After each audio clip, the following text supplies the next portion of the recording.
Casual here.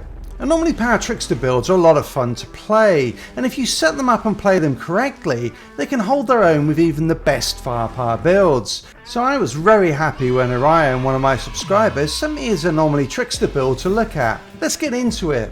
Orion's build is a good one, which is very tanky, going deep into the middle tree and using Temporal Blade and Time Rift modded with a little bit of pain to deal damage, along with Funeral Pyre modded with Shadow Comet and Claymore Torrent and your Moaning Winds Radiation Splash Nuke. This is the sort of build with which you can complete even the hardest content, because Disruption Shield means that your shield will never go down. There are a few things that I like about this build, and a few that I would change. The Trickster's middle tree kinda sucks. The problem with it is that you have to pick up so many defensive nodes in order to get the only one that you really want, Disruption Shield. Once you have that, you don't need additional armor, resistance, health or shield degradation, so you're wasting 8 skill points, which means you can't pick up buffs to Anomaly Power like Combat Shield's Timeline or Anomalic Acceleration, which leaves your damage output gimped. But if you don't take this option, how do you have enough survivability? The answer is through the shield of nearly 12,000 that Borrowed Time gives you, which I would use instead of Venator's Knife, along with 2 shield degradation buffs. With a cooldown of only 6.3 seconds on Borrowed Time, keeping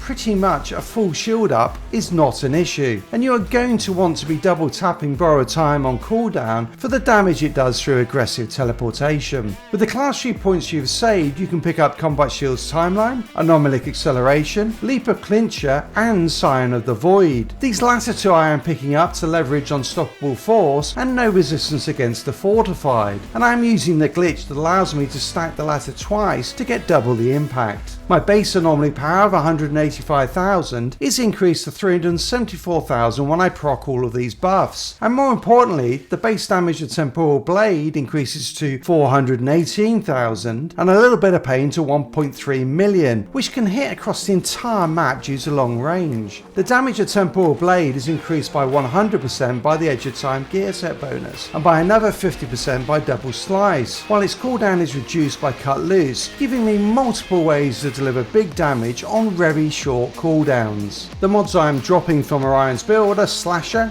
Geiger's Wave, Power Assimilation and Pain Transfer. With such short cooldowns on your skills, there just isn't the need to have more skill activations in the rotation. Vulnerable was nerfed some time ago down to only a 15% damage boost. Power Assimilation is a great mod, but just not as effective as Unstoppable Force with no resistance against the Fortified. And with a little bit of pain hitting so hard, you don't need the extra damage from Pain Transfer. Time Rift already one-shots non-elites. The final change I would make to the build is my personal preference with regards to weapons and weapon mods. I prefer Roaring Umbra with Kinetic Stomp and Moaning Winds modded on it to the Moaning Winds Radiation Splash Nuke. The latter is a little easier to use, but not as precise as Roaring Umbra in applying damage where you really want it. With these changes you have a great balance between survivability and damage output that will let you run CT15s in top tier times. But if after all that you still want a firepower build, check out the world record speedrun build here.